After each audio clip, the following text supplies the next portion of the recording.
نتكلم بقى في التوحيد. التوحيد أسهل مادة تجيب فيها ال40 درجة في الشرع والعربي هي التوحيد. أنا الحمد لله برضه مقفل أسهل مادة حرفيا.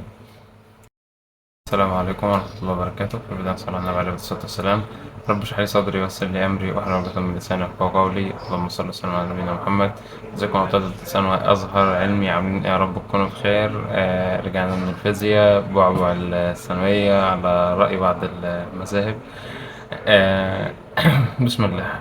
أول بس كده قبل ما نتكلم عن التوحيد، المادة السهلة اللذيذة ديت، هنتكلم كده في كلمتين معاكم عن شوية حاجات. آه، أداك في الامتحان لا يحدد مجموعك. تمام، ما حددش مجموعك ولا حدد مستواك في الامتحانات الجاية. أنا عن نفسي واحد من الناس، أنا الحمد لله وبفضل الله يعني الحمد لله أنا في طب أسنان، ومع ذلك كنت ناقص في الفيزياء 16 درجة. فأيا كان أداك في الامتحان إيه، متوقعش إن أنت يعني مهما حصل هتنقص لك 2% ولا حاجة يعني. هتنقص لك 15 درجة مثلا، أنا ناقص 16 درجة كاملين، ومع ذلك دخلت برضه طب أسنان.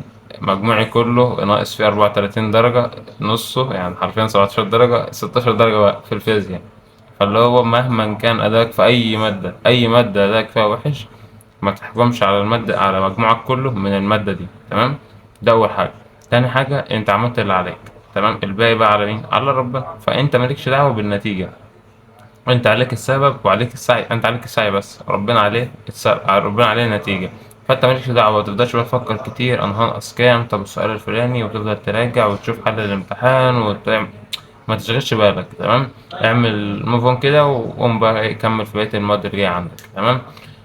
تالت حاجة، المواد اللي جاية عندك محتاجة إن أنت تكون واخد يعني بريك كده حلو. يعني هو مش بريك يعني بمعنى بريك، إن أنت تكون هادي خالص. فعشان تقدر خالص لازم تنسى كل اللي فات. تنسى كل اللي فات حرفيا كده، ما تقعدش بقى تفكر وتهري وتصيح وتعيط وتعمل وبتاع والكلام ده. سيبك من الكلام ده، الكلام ده مش تبع الأزهر، وبالذات العلم يعني. إن أنت أزهري، فأنت عارف إن أنت كل اللي عليك سعي، وانت بتعمل كده خلاص بقى. ما تستناش النتيجة ان انت تكون انت اللي حددها بدماغك مهما كان يعني. تمام. بسم الله. بالنسبة للتوحيد، كلمة أخيرة. فبالنسبة للامتحان عموما، انت رجعت من الامتحان خلاص. خلاص بجد والله يعني بجد خلاص. انت اقعد كده، خد نفسك وركز في اللي جاي. نتكلم بقى في التوحيد. التوحيد اسهل مادة تجيب فيها ال40 درجة في الشرع والعربي هي التوحيد. انا الحمد لله برضه مقفل اسهل مادة حرفيا. هتذاكرها ازاي ولا هتعملها ازاي؟ هي مفيهاش كيمياء ولا فيها اي حاجة ولا فيها اي معضلة ولا اي بتاع. بس الفكرة كلها ان انت هتمسك المادة بتاعتك دي تذاكرها. مذاكرة عادية خالص زي ما انت متعود. تمام، وتحل امتحانات سنين سابقة وتلاقي الامتحان كله سهل. أنا بصيت على الامتحان التجريبي نازل مش عارف اكتب المصطلح طالب الخير للغير، من الغير للغير. فاللي هو الشفائي يعني كلام كله سهل أصلا. أنا جاوبت الامتحان، حليت الامتحان من غير ما أدخل أذاكر تاني. فالامتحان سهل، وبإذن الله امتحان آخر السنة بيبقى سهل، وأنا الحمد لله كان سهل وقفلته. بيتحل أصلا في ربع ساعة، تلت ساعة، 25 دقيقة، ده لو هو كان جاي فيه كتابة يعني. ما بياخدش معاك نص الوقت حتى. تمام، ده بالنسبة للامتحان وهو أولا من 40 درجة. تمام. بالنسبة لحتة بقى البريك، عشان الناس بقى اللي هتيجي ممكن مثلا تقول لك بس فيزياء اخد بريك. بص، عايز تاخد بريك، انا انت كده كده هتاخد بريك. تمام. هتاخد بريك قد ايه مثلا؟ يعني بلاش، بص، حدد.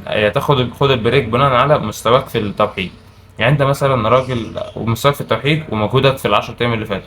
في ناس العشر ايام اللي فاتوا يعني ربنا يكبر بخاطرهم، خدت العشر ايام مذاكرة. او حتى مثلا لو راحت لها يوم فخدت 9 ايام مذاكره وكانت جايبه اخرها وعملت اللي عليها وحرفيا اتطحنت. فانت خلاص بقى. مثلا شايف مستواك مثلا في التوحيد، مثلا يعني مذاكره مره ولا مرتين قبل كده، حل الامتحانات كتير، فمستواك في التوحيد بيرفكت الحمد لله. خلى والنهارده حاسس ان انت عايز تاخد بريك النهارده اليوم كله، لا خد النهارده بريك اليوم كله. طب هيأثر معاك؟ لا مش هيأثر معاك. هتقوم بكره لو انت راجل ذاكرت التوحيد مره ولا مرتين، بكره هتخلص التوحيد من الفجر لحد الظهر تكون مخلص التوحيد. تاخد بقية اليوم حل امتحانات، وتاني يوم تراجع التوحيد كده مراجعة سريعة تقرأه تاني، تخش تقفله. طب انت مثلا ذاكرت التوحيد قبل كده، مثلا منتش حاجات مش مذاكرها الكلام ده، لا يفضل ان انت تقعد النهارده تذاكر مثلا نص التوحيد ولا حاجه. مثلا ذاكر لك 7 8 دروس كده ولا حاجه. وبعد كده قوم تاني يوم كمل. طب بالنسبة للبريك يعني ما يعني انت لو انت مثلا الدنيا بالنسبة لك بايظة خالص، ما تزودش مثلا عن اخرك العصر. لا يعني العصر كده تكون انت بدأت تذاكر. ما يعني لو انت مستواك حلو قوي خلاص ماشي، ممكن تاخد النهارده اليوم كامل. لو انت حاسس ان انت فعلا محتاج بريك، محتاج تنام، محتاج تفك عن نفسك شوية، مفيش مشاكل يعني. عشان بس ما تاخدش بريك وتضيع نفسك. اه مادة سهلة و40 درجة مضمونين في جيبك، بس ما تضيعش فيهم وقتك، يعني ما تضيعش فيهم نفسك ان انت مثلا تضيع وقت او تسوف. تلاقي نفسك ليلة يوم الامتحان مش عارف تحل حاجة او كده لا قدر الله يعني. فمن الاخر كده انت مذاكر مستواك حلو، والايام اللي فاتت كنت عامل مجهود جبار وجاب اخرك، لا خلاص انت ادخل مثلا رايح النهارده انام لك شويه، اتمشى لك شويه بتاع كلام من ده. كلام طبعا ولاد وبنات يعني، مش حاسس ان انت عايز تاخد بريك شويه ماشي خد بريك شويه. غير كده لو انت مثلا مستواك قليل قوي، مثلا ما ذاكرتش قبل كده، ما فيش حاجه اسمها مستواك قليل، بس الفكره كلها قليل في الماده. يعني انت مثلا ما ذاكرتش قبل كده، حلتش على امتحانات قبل كده، ما خدتش معاه تجارب كتير، فخلاص انت اقعد النهارده مثلا خد بريك مثلا لحد العصر كحد اقصى، وقوم مثلا ذاكر لك 7 دروس من 7 ل10 دروس النهارده، تاني يوم بكمل بقيه الدروس، وانت كده اصلا اخر نص المنهج. درس صفحة ووش وظهر والكلام ده كلام سهل أصلا، والتوحيد والله العظيم سهل سهل سهل يعني. القاتل ليس المقتول ليس بميت والكلام ده. فلا التوحيد بجد لذيذ لذيذ يعني. فإن شاء الله تقدر تقفله، وما تنساش تصلي على النبي، ده حلو من قلبك. ولو أنت حاسس إن أنت الدنيا باظت منك في الفيزياء، فسايب لك فيديو بص في أول كومنت هتلاقي، بص في أول كومنت مثبت، هتلاقي بإذن الله فيديو متساب لك في أول كومنت ازاي أنا نقصت 16 درجة عملت إيه عشان خاطر تخطيت الموضوع. وهتلاقي برضو فيديو تاني لو عن الشغف والكلام ده، وازاي ترجع شغفك تاني وترجع تذاكر وتزود انتاجيتك. وفيديو تالت بالمرة بقى عن النوم الكتير والكسل، وان انت مش انتاجيتك قليلة ومش بتعرف تخلص بسرعة. فما تنساش تصلي على النبي. والسلام عليكم ورحمة الله وبركاته. لو بتشوف على الفيديو عشان يوصل لكل الناس، سبسكرايب في القناة عشان خاطر يوصلك كل جديد، عشان تكون معانا الفترة الجاية بإذن الله على طول. تصلي على النبي عليه الصلاة والسلام، دعوة حلوة من قلبك كده. والسلام عليكم ورحمة الله وبركاته.